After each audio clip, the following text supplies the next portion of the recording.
You are a veteran of the Roman legions. You have waded through rivers of blood and toppled dynasties without blinking. You are a biological weapon of the ancient world, forged in the fires of the Punic Wars. But today, standing on the deck of a massive warship, you look up at the enemy walls and you freeze. You do not see an army. You do not see a god. You see a single rope dangling over the edge. Just a rope. Yet the moment you spot it, your blood runs cold. You drop your shield. You scream. You trample your own brothers in a desperate attempt to escape. The entire legion collapses into absolute hysteria. Why? Because you are fighting in the Siege of Syracuse. And you know that rope is not an accident. It is a death sentence. It means he has found you. It means the invisible hand of a madman is about to pluck your 60-ton ship out of the water and snap it like a dry twig. This was the solitary moment in human history where a military superpower was psychologically broken, not by a general, but by a mathematician. We are not just talking about a battle here. We are talking about a collision between the brute force of an empire and the cold precision of a genius. This is the story of how one old man turned the Mediterranean Sea into a graveyard, using nothing but geometry. To truly grasp the magnitude of the nightmare that unfolded at Syracuse, we must first strip away our modern understanding of warfare. We live in an age of drones and guided missiles. We are used to death arriving from the sky without warning. But for a Roman soldier in the 3rd century before Christ, war was a visceral face-to-face affair. It was the smell of sweat, the clash of iron, and the raw shove of a shield wall. It was physical. It was predictable. If you were stronger, you won. If you were more disciplined, you conquered. But Syracuse broke this fundamental rule of the universe. When the Roman legions arrived, they brought with them the finest killing machines of the ancient world. These were men who had dismantled the phalanxes of Macedonia and weathered the elephants of Carthage. They feared no man, but they had never fought a ghost. And that is exactly what Archimedes became to them. He was not a general riding a horse at the front lines. He was a phantom, a rumor, a terrifying abstraction hidden somewhere behind the limestone battlements. The terror that gripped the Roman fleet was not just about the casualties. It was about the randomness of the violence. A ship would be sailing calmly one moment, and the next, a massive beam would swing out from the wall, dropping a boulder the size of a carriage with mathematical precision. There was no enemy to stab. There was no throat to cut. There was only the cold, unyielding reality of trajectory and velocity. The Roman soldiers began to see the hand of the gods in every ripple of the water and every flash of light from the walls. They were paralyzed by the unknown. It is said that eventually, the mere sight of a wooden beam or a rope peering over the wall was enough to send an entire cohort into a panic.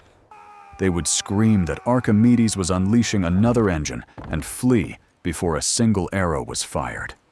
This was the Phantom Terror, the psychological dismantling of the world's greatest army. They were prepared to fight warriors.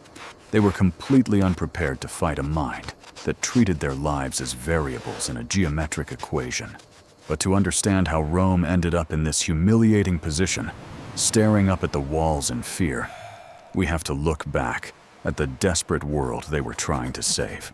The year is 213 BC. To understand the ferocity of the attack on Syracuse, you have to understand the desperation of the attacker. When we think of Rome, we usually picture the marble city of Augustus, the eternal empire that spanned continents. But the Rome of 213 BC was not an empire. It was a victim. It was a republic on its knees, bleeding profusely from a dozen open wounds. A ghost was haunting the Italian peninsula, a Carthaginian demon named Hannibal Barca. For 5 long years, Hannibal had been rampaging through Rome's backyard, Unstoppable and undefeated, he had turned the lush fields of Italy into a slaughterhouse. The trauma of the Battle of Cannae was still fresh in the minds of every Roman citizen. In a single afternoon, Hannibal had surrounded and annihilated over 50,000 Roman soldiers. It was a demographic catastrophe. The Senate was so depleted that they had to lower the draft age to boys and buy slaves to row their ships. The Republic was bankrupt. The treasury was empty. The gods seemed to have abandoned the Seven Hills. And just when it seemed things could not get any worse, the grain shipments stopped. Rome faced a terrifying equation.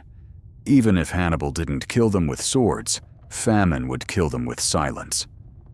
This brings us to Sicily. If you look at a map of the ancient Mediterranean, Sicily is not merely an island. It is the geographic fulcrum of the ancient world. It sits right in the center of the sea, kicking the toe of Italy and blocking the path to Africa. It is a geological football that had been kicked back and forth between empires for centuries. But more importantly, Sicily was a breadbasket. Its volcanic soil, enriched by Mount Etna, produced wheat on an industrial scale. Whoever controlled Sicily held the throat of the Mediterranean. If Carthage held it, they could starve Rome into submission without fighting another battle. If Rome held it, they might just live long enough to fight back. So, when news reached the Senate that Syracuse, the wealthiest, most powerful city on the island, had betrayed their alliance and sided with Carthage, the reaction was not just anger. It was existential panic. Losing Syracuse wasn't just losing a friend, it was losing the war. The Senate knew there could be no negotiation. There could be no half measures. They needed to secure the island, and they needed to do it immediately. They unleashed their ultimate weapon, Marcus Claudius Marcellus. Known as the Sword of Rome, Marcellus was not sent to Syracuse to conduct diplomacy. He was sent to perform an amputation. He was given the finest legions remaining, a massive fleet, and a blank check to secure the grain supply at any cost. Marcellus looked at the map, saw the prize, and prepared to crush the traitorous city. He believed he was marching toward a quick victory that would save his starving people. He had no idea he was marching toward a mathematical meat grinder. History rarely provides us with such a perfect, theatrical contrast between two antagonists. Usually, wars are fought between generals who share similar training, similar mindsets, and similar values. But the Siege of Syracuse was a collision between two alien worlds. On one side of the wall stood Marcus Claudius Marcellus, a man who was, in every conceivable sense, the personification of Roman aggression. In a culture that worshipped martial prowess above all else, Marcellus was a living god. Years prior, he had achieved the spolia opima, the rich spoils, the highest and most difficult honor a Roman general could ever earn. To get it, you didn't just have to win a battle. You had to kill the enemy king in single combat and strip the armor from his dying body. Only 3 men in the entire history of Rome ever achieved this. Marcellus was one of them. He was brutal. He was deeply pious. And he was absolutely relentless. He was known as the Sword of Rome for a reason. He didn't just defeat enemies. He broke them physically. He viewed war as a test of character, a place where iron and muscle decided the fate of nations. On the other side of the limestone battlements sat a man who likely couldn't have cared less about Roman honor. Archimedes was 70 years old. He was not a soldier. He was not a politician. He was a recluse who spent his days staring at diagrams in the dust. While Marcellus had spent his life perfecting the art of killing, Archimedes had spent his life perfecting the understanding of the universe. He was the cousin of the late King Hero, and for decades he had enjoyed the patronage of the crown, free to explore the wildest limits of mathematics. He calculated the value of pi. He discovered the laws of hydrostatics while taking a bath. He famously claimed, "Give me a lever long enough, and a fulcrum on which to place it, and I shall move the world. But here is the irony that makes this story so compelling. Archimedes despised engineering. According to the historian Plutarch, he viewed the construction of practical machines as sordid and ignoble, the work of slaves. His heart belonged to pure, abstract geometry. He only built his terrifying war machines because King Hiero had pestered him for years to apply his genius to the defense of the city. He was the reluctant architect of destruction. So, as the Roman fleet darkened the horizon, we have the ultimate mismatch. In the red corner, the Sword of Rome, commanding 25,000 battle-hardened veterans and a fleet of 60 massive warships. In the blue corner, a 70-year-old geometrician armed with a few levers, some pulleys, and a deep understanding of physics. Marcellus looked at the walls and saw stone to be smashed. Archimedes looked at the approaching fleet and saw a variable to be eliminated. The brute was coming for the brain, and the brain was ready. The tragedy of Syracuse began, as many historical catastrophes do, with the death of a competent man. For half a century, the city had flourished under the rule of King Hiero II. Hiero was a rare breed of monarch, pragmatic, incredibly long-lived, and shrewd enough to pick the winning side. Decades earlier, during the First Punic War, he had looked at the rising power of the Roman Republic and the established might of Carthage, and he had placed his chips on Rome. It was a brilliant gamble. While the rest of Sicily was ravaged by conflict, Syracuse remained a golden sanctuary of art, science, and commerce under Roman protection. It was during this long summer of peace that Hiero's cousin, Archimedes, was given the resources to let his mind wander, oblivious to the delicate geopolitical tightrope his king was walking. But in the ancient world, stability is often just a fragile pause between disasters. In 215 BC, King Hiero died at the ripe old age of 90. He left his kingdom not to a seasoned statesman who understood the nuance of diplomacy, but to his 15-year-old grandson, Hieronymus. And if history has taught us anything, it is that absolute power combined with teenage hormones is a radioactive mix. Hieronymus was everything his grandfather was not. He was vain, he was impulsive, and he was disastrously easily manipulated by courtiers who whispered poison in his ear. He ascended to the throne at the worst possible moment in Roman history. Across the water, Hannibal was dismantling the Roman legions. The news of the slaughter at Cannae had just reached the island. To the young, inexperienced eyes of Hieronymus, the writing was on the wall. He looked at the reports and saw a Rome that was broken, bleeding, and days away from extinction. He saw Carthage rising as the new master of the world. And so, driven by arrogance and bad advice, the boy king made a fatal calculation. He decided to jump ship. He renounced the 50-year alliance with Rome and pledged Syracuse's loyalty to Carthage. It was a decision made in hubris, but the consequences were immediate and bloody. The pro-Roman faction in the city was purged. Syracuse, once Rome's most loyal friend, was now an enemy base right on their doorstep. Hieronymus would not live to see the firestorm he summoned. His tyranny was so short and brutal that he was assassinated by his own people after just 13 months. But the damage was irrevocable. The Carthaginian faction seized control of the power vacuum, executing the remaining pro-Roman family members and locking the city gates. The die was cast. The Golden Age was over. The Iron Age was fast approaching. To understand the sheer absurdity of what happens next, we first have to respect the enemy. The force approaching Syracuse was not a ragtag band of mercenaries or a hastily assembled militia. It was the apex predator of the ancient world. Leading them was Marcus Claudius Marcellus, commanding the full weight of the Roman war machine. On land, thousands of heavy infantrymen marched in perfect lockstep, veterans who had turned warfare into an industrial process. They were engineers as much as they were killers, capable of building bridges, roads, and fortifications overnight. But the real threat, the hammer that was poised to strike the anvil, came from the sea. Marcellus commanded a fleet of 60 quinqueremes.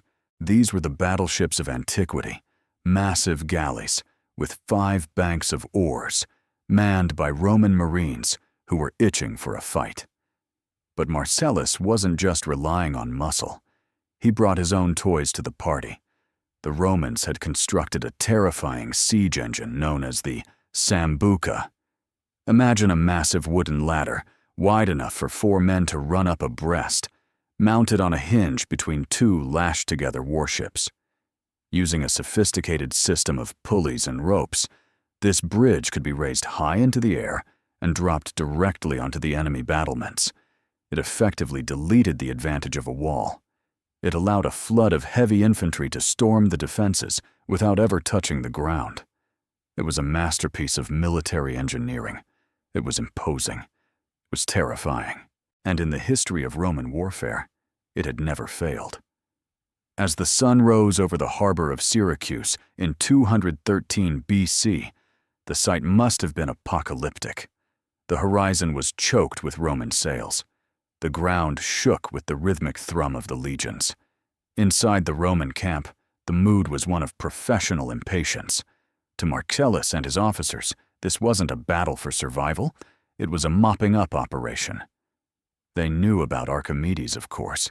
They knew he was a famous mathematician, a geek who drew circles in the sand.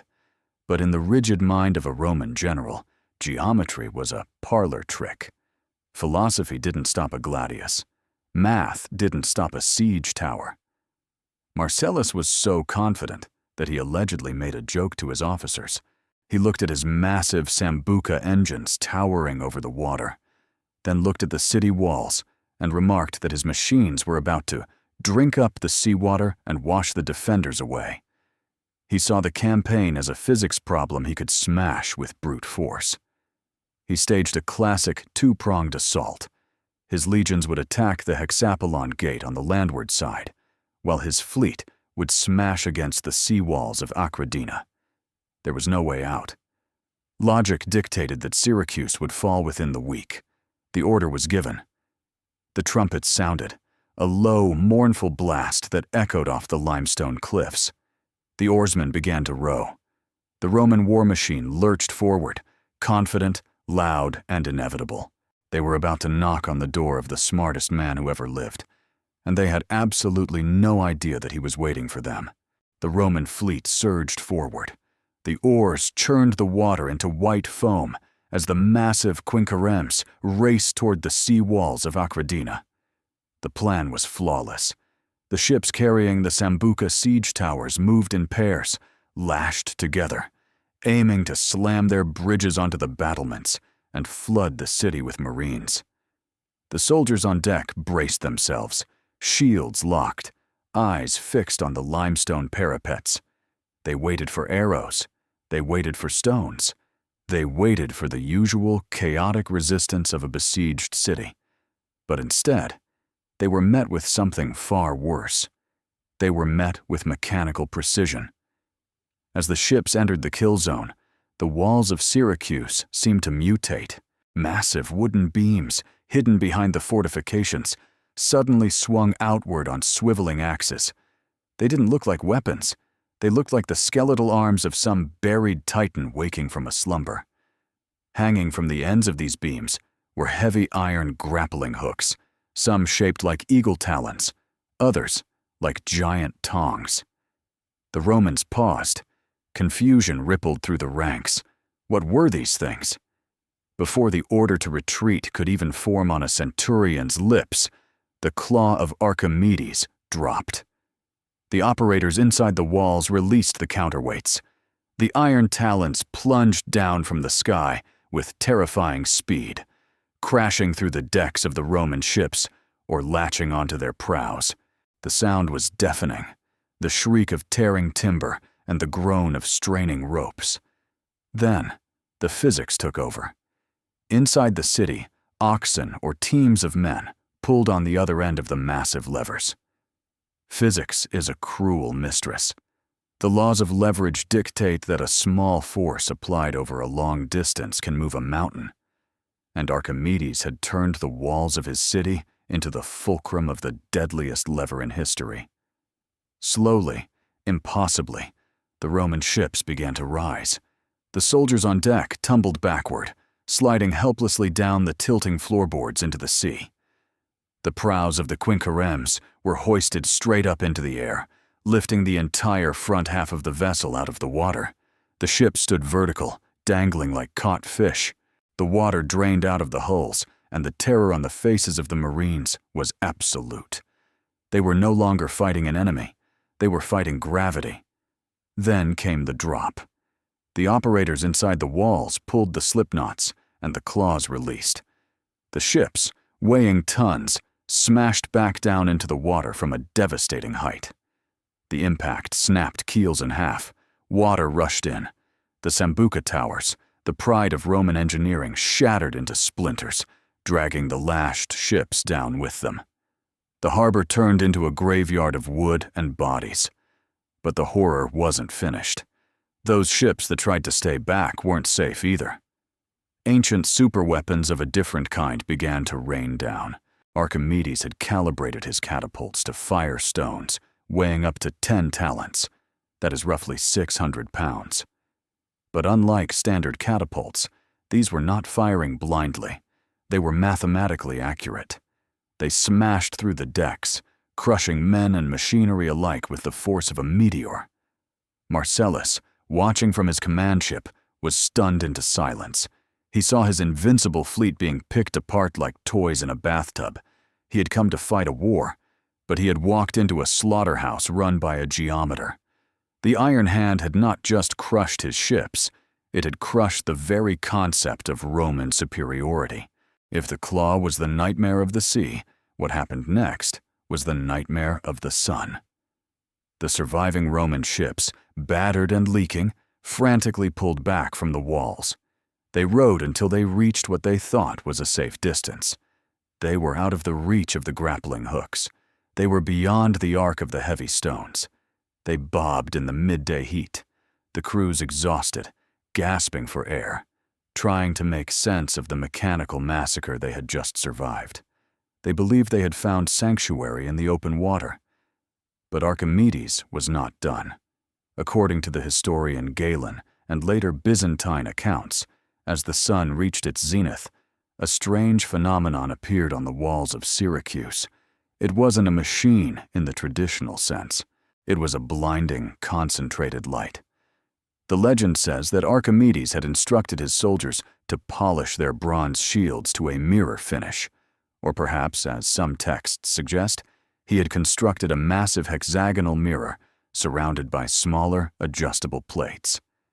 He arranged them in a precise parabolic curve, catching the intense Mediterranean sun and focusing it into a single, searing beam. The story goes that this beam was directed at the paralyzed Roman fleet. At first, the wood began to smoke. Then, within seconds, the pitch, the flammable tar used to waterproof the hulls, bubbled and caught fire. Suddenly, the lead ships didn't just burn, they erupted. The death ray had struck. Panic ensued. The Romans, already traumatized by giant claws, now believed the gods themselves were raining fire upon them. Now, we have to pause here. For centuries, historians and scientists have argued over whether the burning mirrors were fact or fiction. It sounds too much like science fiction. And indeed, modern experiments, from Mythbusters to MIT students, have tried to recreate this solar laser.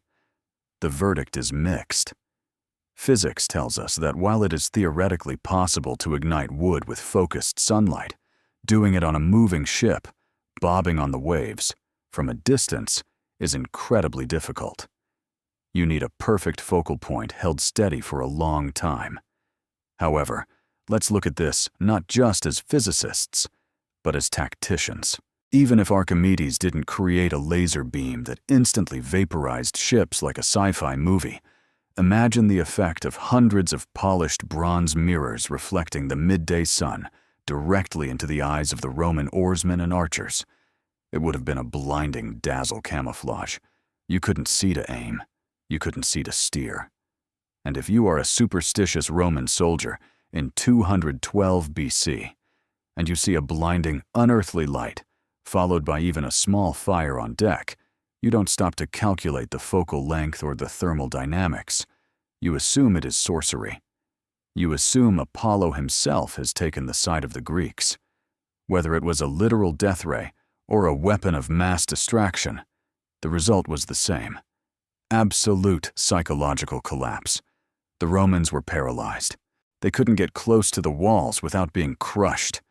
They couldn't stay back without being blinded or bombarded. The sword of Rome, Marcellus, was checkmated.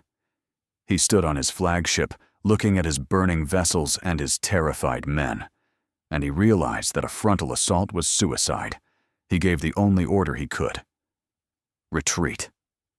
The mighty Roman legion, the conquerors of the known world, had been defeated without a single soldier of Syracuse setting foot outside the city gates.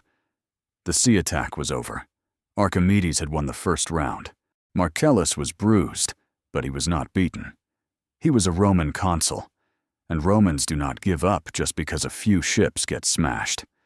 He realized that the sea was a death trap, a zone controlled by physics he didn't understand. So, he turned his attention to the land. He ordered his legions to assault the hexapolon gate on the northern side of the city. His logic was sound. The claws and mirrors were heavy, fixed installations facing the harbor. Surely, an old mathematician couldn't have fortified the entire land perimeter with the same level of insanity. Marcellus also knew the weakness of ancient artillery. In those days, a catapult was a blunt instrument. It fired in a high, fixed arc. If you stayed far away, you were in danger.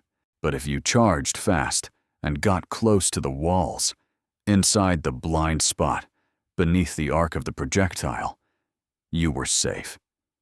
The catapults would fire harmlessly over your head. It was a calculated risk. Marcellus ordered his troops to rush the walls under the cover of darkness, sprinting into that safety zone to set up their ladders. But Archimedes had anticipated this too. He hadn't just built big guns, he had completely redesigned the concept of ballistics. As the Roman infantry surged forward, screaming their war cries, expecting safety near the walls, they were met with a storm. Archimedes had constructed a tiered defense system. On the high towers, massive catapults pounded the distant ranks. But as the Romans got closer, they didn't enter a safe zone. Instead, they entered the range of smaller, more adaptable engines adjusted for shorter trajectories.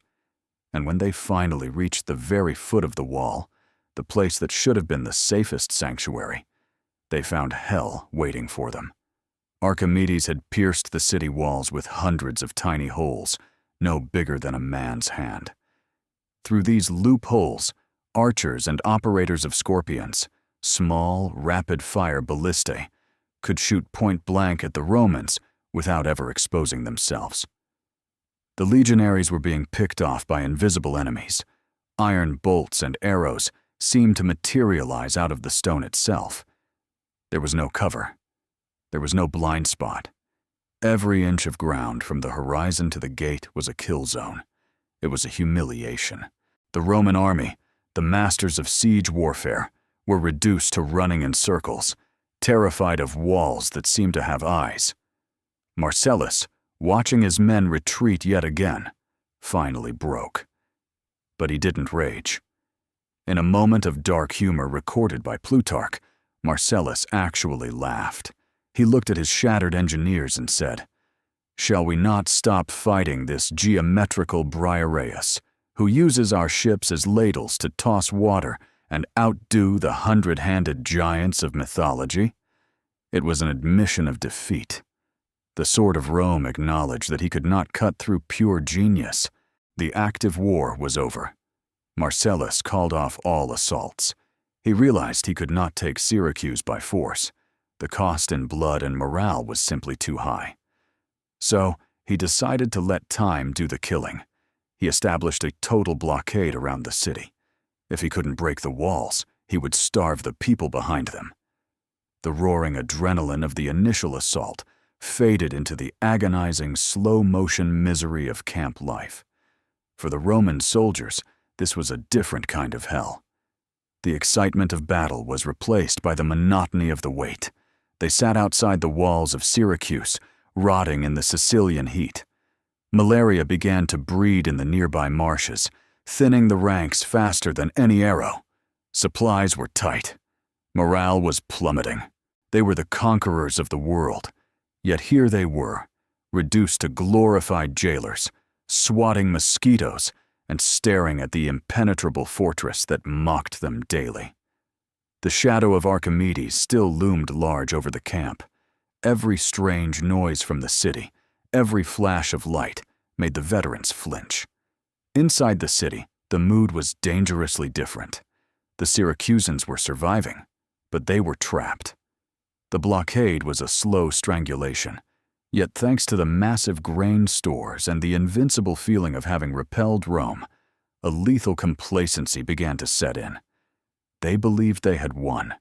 They had the smartest man in the world protecting them. They had humiliated the greatest army on earth. Hubris, as the Greeks well knew, is always the prelude to tragedy. But for Archimedes, the danger wasn't over. In fact, boredom was about to become a deadlier enemy than any Roman legion. The war had stopped being a physics problem and had become a staring contest. While the city celebrated its victory, Marcellus had not given up. He had merely changed tactics. If he couldn't break the walls with force, he would study them with the obsession of a stalker. Every day, Roman patrols would circle the perimeter, looking for a crack, a loose stone, a sleeping guard. They were looking for what intelligence officers today call a zero-day exploit. It was a battle of wills. On one side, a city growing fat and lazy on its own success. On the other, a hungry wolf pacing the fence, waiting for a single moment of weakness. And ironically, the breakthrough didn't come from a grand battle or a new weapon. It came from a conversation. It came from the most mundane thing possible, a negotiation over a prisoner. The genius of Archimedes had held the door shut for 2 years. But the carelessness of ordinary men was about to unlock it. In 212 BC, a prominent Spartan exile named Damipus, who was staying in Syracuse, was captured by Roman ships while trying to slip through the blockade. Syracuse wanted him back. Rome was willing to talk. The two sides agreed to meet at a neutral spot near the Troilus harbor, a section of the city wall that perched precariously over rocky cliffs. It was considered a low-risk area, so quiet and geographically difficult that the defenders barely paid it any attention. During the negotiations, while the diplomats argued over ransoms and treaties, a Roman soldier, some sources say a centurion, others say Marcellus sent undercover engineers, was not listening to the words. He was looking at the wall. Specifically, he was counting bricks. It sounds ridiculous, doesn't it? The fate of an empire hanging on a man counting stones. But this is forensic engineering at its finest. The Roman observer noticed that the wall at this specific point near the Tower of Galliagra was built on uneven terrain. He estimated the height of the individual stone blocks. He estimated the thickness of the mortar between them. He multiplied the number of rows. And then he did the math. He realized something that had escaped everyone else. This section of the wall was significantly lower than the others. From the sea, the cliffs made it look towering and impossible. But from the narrow strip of land where they stood, it was accessible. More importantly, his calculations proved that the standard Roman scaling ladders, which were useless against the main walls, would fit perfectly here. It was a fatal design flaw hidden in plain sight. The Syracusans had grown complacent because of the difficult terrain, assuming the cliffs were defense enough, and hadn't bothered to build the wall as high there. The irony is staggering. Archimedes was inside the city, calculating the volume of spheres and the laws of hydrostatics, high-level mathematics that would define the future of science.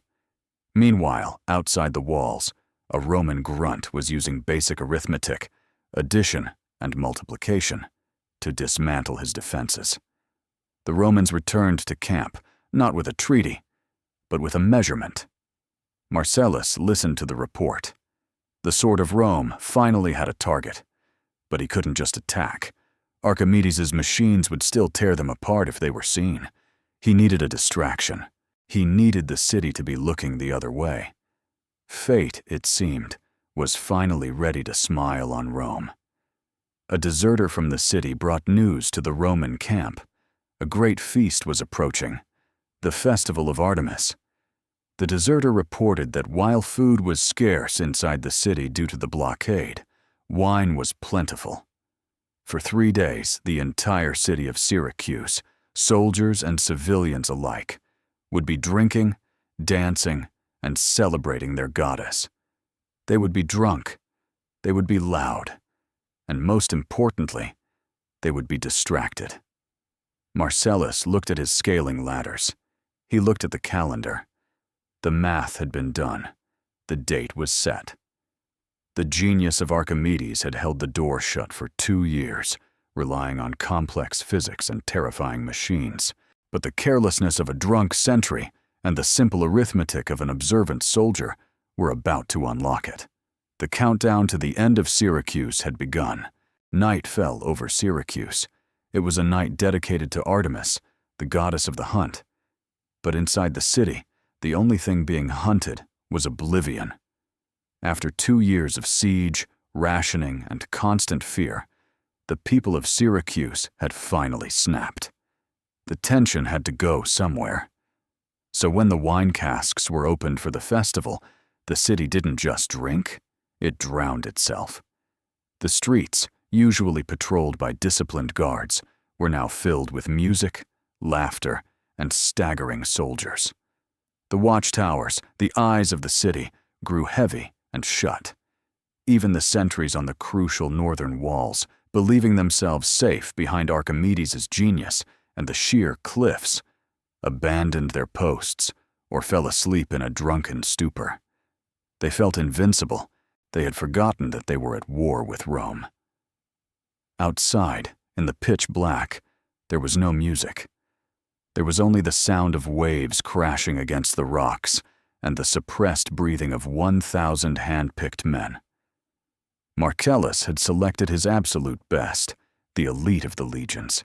These weren't just soldiers.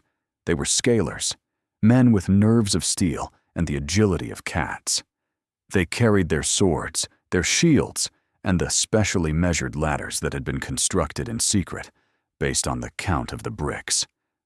They approached the Troglus section of the wall in total silence. This was the most dangerous moment. If one man slipped, if one piece of armor clanked against the stone, if one drunk guard happened to look down, the alarm would be raised.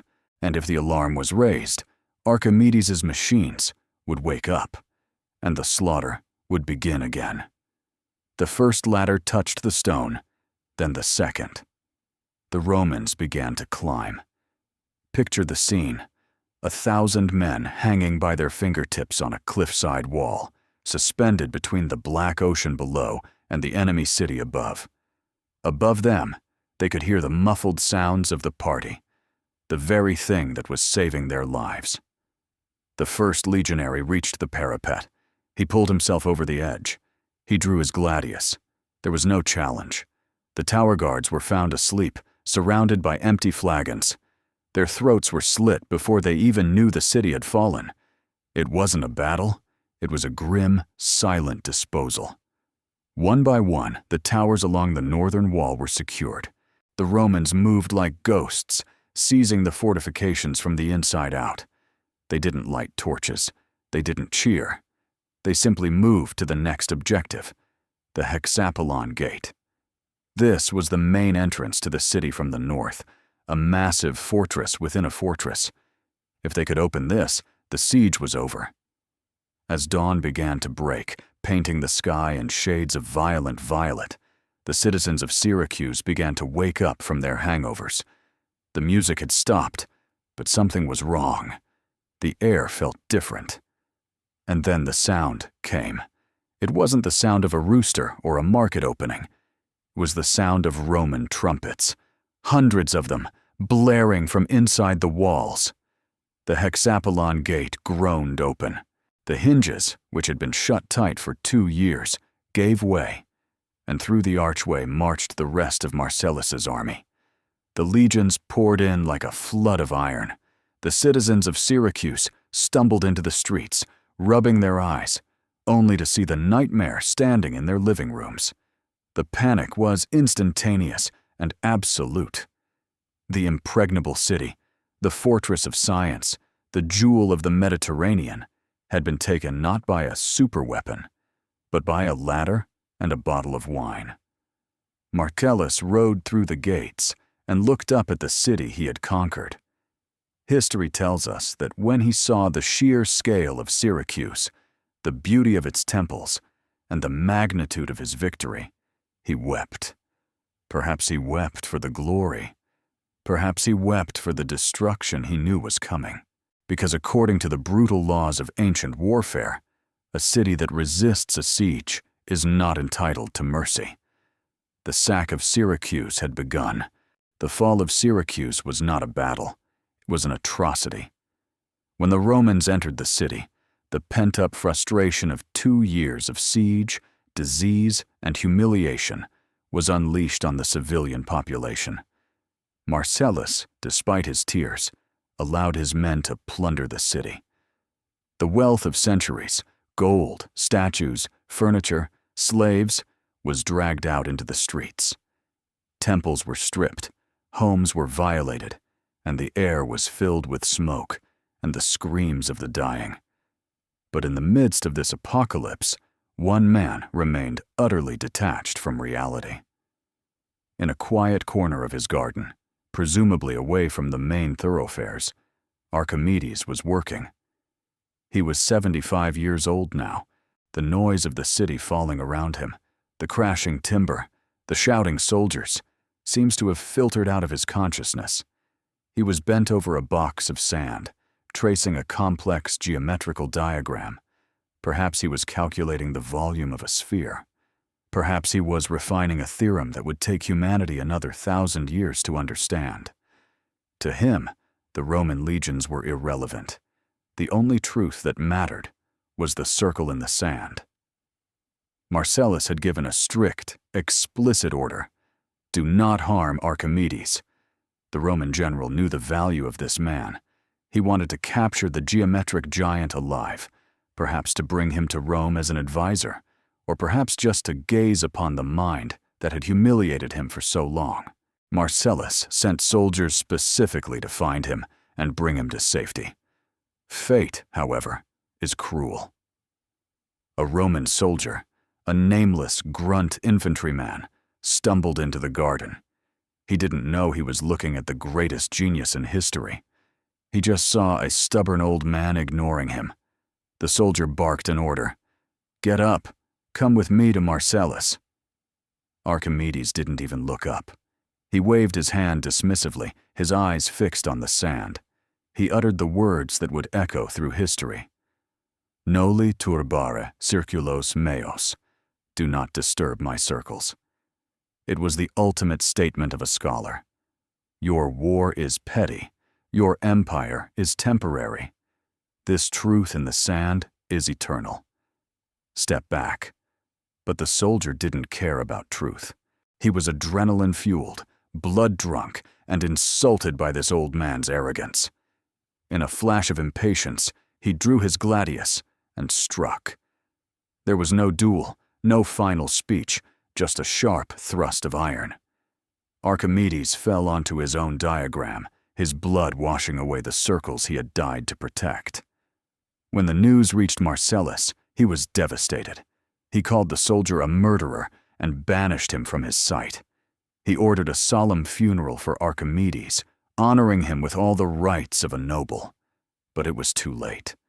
The brain that had held off an empire was gone. Rome had conquered the body of Syracuse, but in a single mindless stroke, they had destroyed its brain.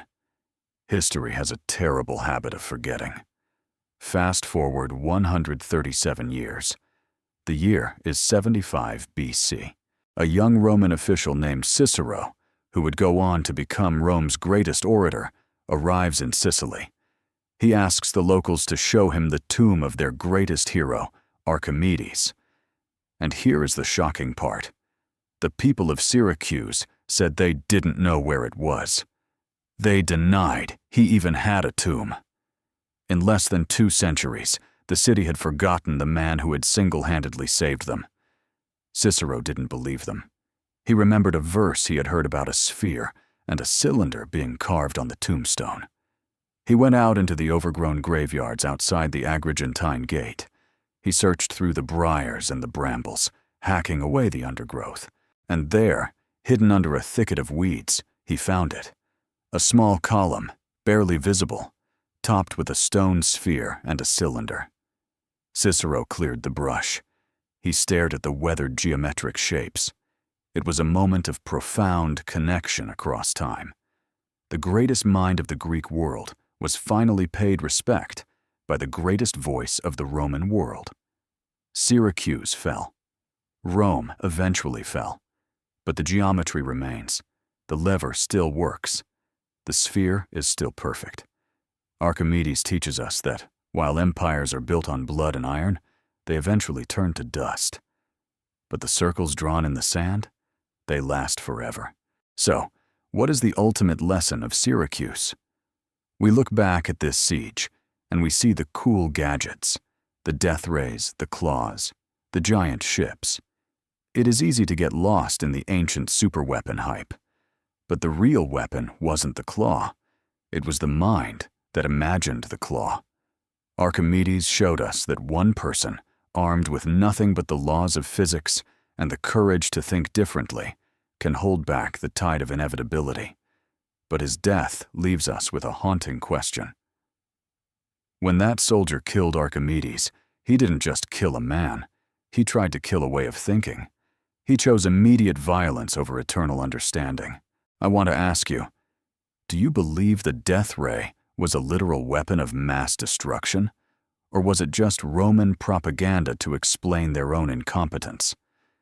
And more importantly, if that soldier had hesitated, and Archimedes had gone to Rome, do you think the Industrial Revolution might have started 2,000 years early? Let me know your theories in the comments below. If you enjoyed this deep dive into the clash between genius and empire, please consider liking this video and subscribing for more forgotten stories from the ancient world. Ring the bell so you never miss a lesson from the past.